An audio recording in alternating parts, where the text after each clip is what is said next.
What's good, people? It's Brian Duffus here and welcome to another episode of Duffus Meets. Today's guest I'm going to introduce by their full title, the Right Honourable Stuart Lawrence. Stuart is the son of Baroness Doreen Lawrence and the younger brother to Stephen Lawrence, who was tragically killed in 1993.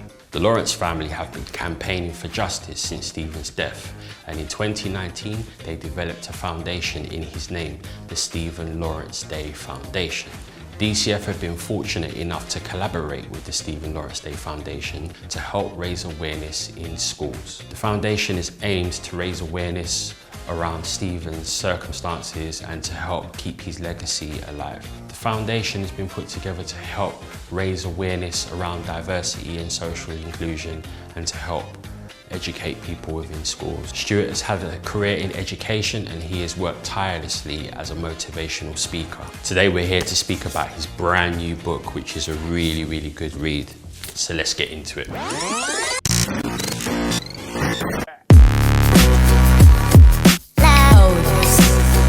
My next guest is Stuart Lawrence. Stuart, thank you for taking out some time of your busy schedule to come down and do this, man. No worries, I really appreciate it. So we're here primarily to speak about this wonderful book.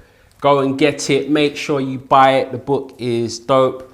So we're gonna get into that. And I guess my first question I'm gonna ask you is, how did the idea of the book come around? Yeah. And sort of like what motivated you to write it? Sure. So the book came about because in 2018 I just finished teaching after 15 years in one school, and then I thought, okay, cool, Stephen Lawrence Day got announced I think 2 weeks later after I quit. I was just like, oh brilliant, I can still come and do the work I was doing, like speak to young people, motivate them, based around my brother, brilliant. And it didn't quite work out like that. You know, schools don't have a lot of money to pay for me to go in, to support me to live my life and everything, so I found it quite difficult, and I was like, right, okay, cool, I'm going to do it a bit differently. I'm going to do 3 days a week at school and then 2 days for myself, and sort of like start out that way and sort of build it up. So that's what I did, and then 2019, 2020, the pandemic happened, and then all the plans I had got blown out of the water. I had one meeting before lockdown happened, and that was with Scholastic, which is my book publishers, and they were talking about a book that they wanted to do around sort of like knife crime and young people, and I was saying to them, I don't really want to focus on the negative stuff, I really try and focus on the positive stuff, and I spoke to them about some of the things that I was doing with kids around information giving and just knowledge really, and building them up, and that they sort of were quite taken with the idea, and it sort of like developed on from then really. So we talked about how we could, you know, that I was framing it around some of the bits to do with Stephen and how, you know, kids ask me those questions, kids want to know certain different bits of information, so we use those as building blocks into further conversations about those things. Like, what age range would you say that the book is particularly aimed at? Because the thing is, I've looked at it and I feel adults, like just as an adult, it appeals to anyone, but did you have a direct sort of... Yeah, so I say in the beginning part of the book, I dedicated it to my son, and he was 10, and I couldn't, as I said, it's really weird because I've mostly focused on young people aged between 11 to 18. That's been sort of like my target market for those 15 years. And then having my own child and seeing those other parts, those early years, and how he developed and grow. And then sort of like now, he's got his own character, he's got his own personality, he knows where the fridge is, he knows how to look after himself to a certain extent. Do you know what I mean? He doesn't need me or depend on us as much. And I can now see how that now is developing even more to where he's not going to want me and his mum to take him out anyway.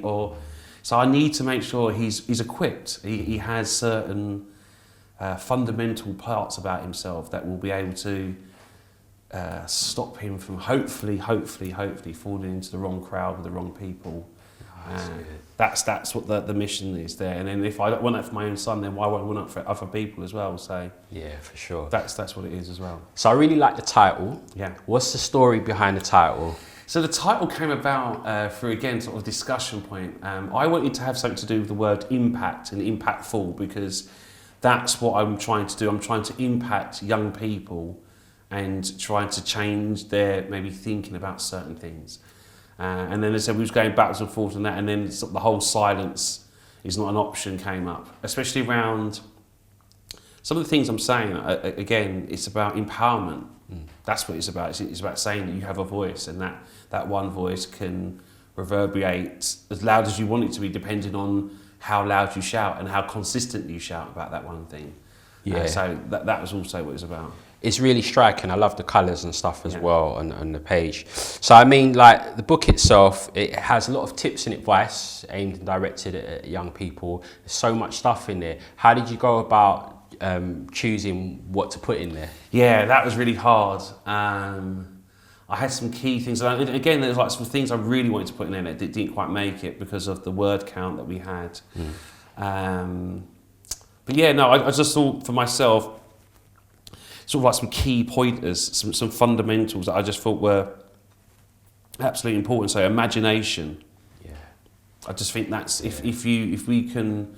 You know, there's lots of reports, and again, you know, as a school teacher, you know, we're told that we are, you know, from kids that come from primary school that go into secondary school, how much they develop and change and lose that inquisitiveness about them. And that was me as a kid, super. I want to know, like, what's going on. How does it work? How does it tick? Like, I just want to that thirst for knowledge. Right. That's what I had as a youngster, and yeah, sometimes that pursuit of information, that why. We hear from kids is annoying. It is like, why is that? Why? But that's what they're trying to do. They're trying to build the knowledge themselves to better understand circumstances, situations. So yeah, no, it makes sense. And I mean, you mentioned it earlier in terms of you've had a background in education. Yeah. So had you always aspired to become a teacher? No. No, I tell people all the time, my first aspiration, love, was acting. Ah. Yeah, I was like amateur dramatics at school, in youth club. Just remember just enjoying it, like. But then my cousin Tracy was an actress, and she didn't quite make it. And so my mum was like, "No, you can't be an actress. Your cousin Tracy, she's got no money. You're going to be broke," sort of thing. And I was just like, okay. And then just being creative was always part of me as well. So I did 2 weeks work experience with a graphic design firm. Okay. That picked up the bug just before when computers were just coming online as well. Yeah. So yeah, graphic design was a big buzzword about how you can use images and words to communicate and stuff. So yeah, I just picked up the bug and then developed from there into university and then like once I finished university, I worked at the Home Office. I thought I was going to be a civil servant. Yeah. Yeah. I really did. But then 9/11 happened and that blew my head again out the water. And I was just like, what am I actually doing? How am I contributing back? And yes, policy making, laws, you are affecting thousands of people, but they don't know who you are, where you are and what you're doing. You don't have that personal connection. And then my headmistress, Mrs. Morrison, she was running the school and she's a family friend and she realised I was doing graphics. She wanted a graphics teacher. She just started the graphics and design technology department. And yeah, as I said, the rest is history. And it was, as I said to always, absolute best job.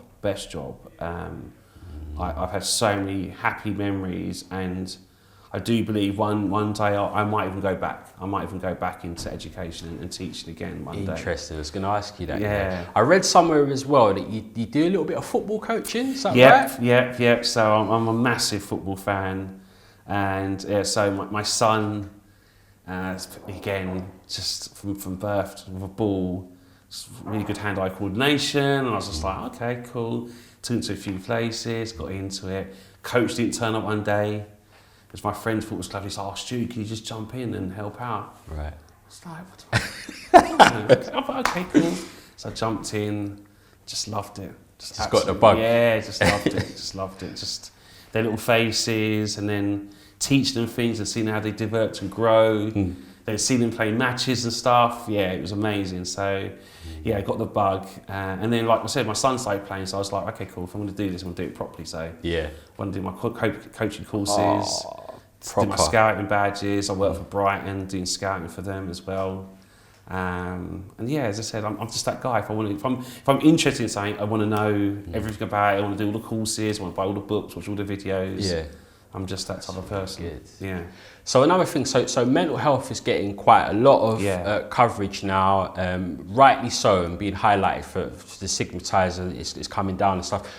What do you do to keep your own mental health in check? Meditate.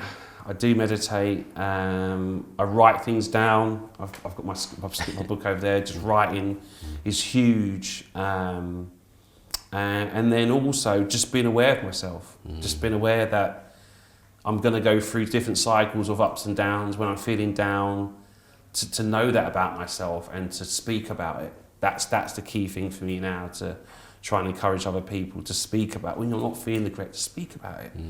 That whole analogy of a problem shared is a problem halved is so true. Because you get someone else's perspective on what you're thinking, and this is something I tell young people all the time about how powerful your brain is. You can tell yourself something negative, and you can then believe that and perpetuate that belief, or you can tell yourself something positive. And again, perpetuate that and believe it. So you are your own master of your ship. I say that all the time. Like, you control yourself, and as much as it feels at the time that you're not in control, just as I said, just taking that time out and just going, do you know what am I thinking? How do I feel? What is going on around me? And then just seizing yourself in that moment. It's a powerful thing. That's really good, man. And I mean, you spent a lot of time, obviously, with the Stuart Lawrence Foundation. You've done a lot of motivational speaking. You've done this really great book. What's next for Stuart Lawrence? Well, as I said, I'm trying to, the next thing I've realised about books is books are great, and writing books are great, but again, we're losing a certain generation of kids to videos, film, the visual. So that's where I want to go next into. I want to do some writing for TV films. I want to, as I said, I've just been doing some stuff around documentaries and reporting and asking questions of people. I think that's important as well. But yeah, just a narrative through my own lens, through my own eyes, the way I see things is quite important for me then to share with others. And finally, so my final question is, what advice would you give to children and young people who maybe have dreams and ambitions to become an author or to work in education or anything like that? Definitely. I'd say to people all the time, have one thing, hold that one thing in mind and just go for it. Just go for it. And then once you've done that thing, go and find something else. Don't just settle. Unless you're really happy in that environment. But I always say to people that there's two things. I watched a program the other day about Japan and how they like to master things. And there was a gentleman who was growing strawberries, and he wanted to grow the best strawberries in the world. 30 years later, that's what he's accomplished. One strawberry was worth £450 or something. So there's that initiative. Or do something till you feel like you're good at it, and then what else is there? How else can you develop? How else can you grow? Because that's also quite interesting to see how far and what else you can push yourself doing. Oh, for sure. Listen, I really appreciate you coming down and doing this, man. It's really good. Stuart Lawrence, thank you so much. No, thank you. All right, Stuart, so I'm going to go into the quick fire round now. Quite nervous, I'm going to say that now. I'm nervous. So the rules of the game are really simple. I'm going to ask you a number of questions. You just got to answer them as quickly as you can. Okay. You can't pass. Some have, but we'll see how we go. All right, cool. All right, are you ready? Yep. Let's get into this. All right, question 1. Podcasts or box sets? Box sets. If you could change one thing in the world, what would it be?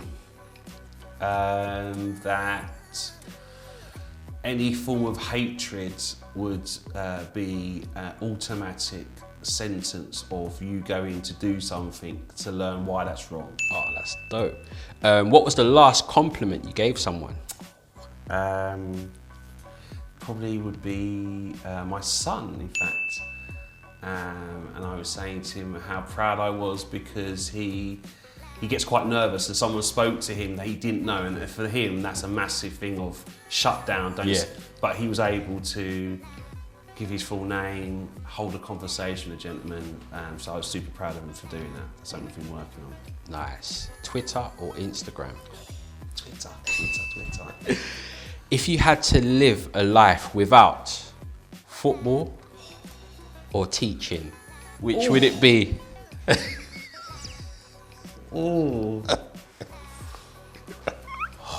that's a hard one. Those that know me know this is a super hard one, but I'm gonna have to say I can't do without my football, I don't think. Favourite meal to eat? Surf and turf. Nice. If you could change the education curriculum, what would you change? I would change the exams that we have. There is no need for exams. Cool. Finally, give 2 reasons why people should buy your book. Because hopefully you'll learn something. What else? It's a great conversation starter between you and young people as well. Boom! Go and get the book. Let's do this, man. Thank you so much. Thank you, man. No, listen, thank you. Wicked. Nice one. No, brilliant. If you like these videos, don't forget to like and subscribe, and please leave a comment in the comment section. Peace.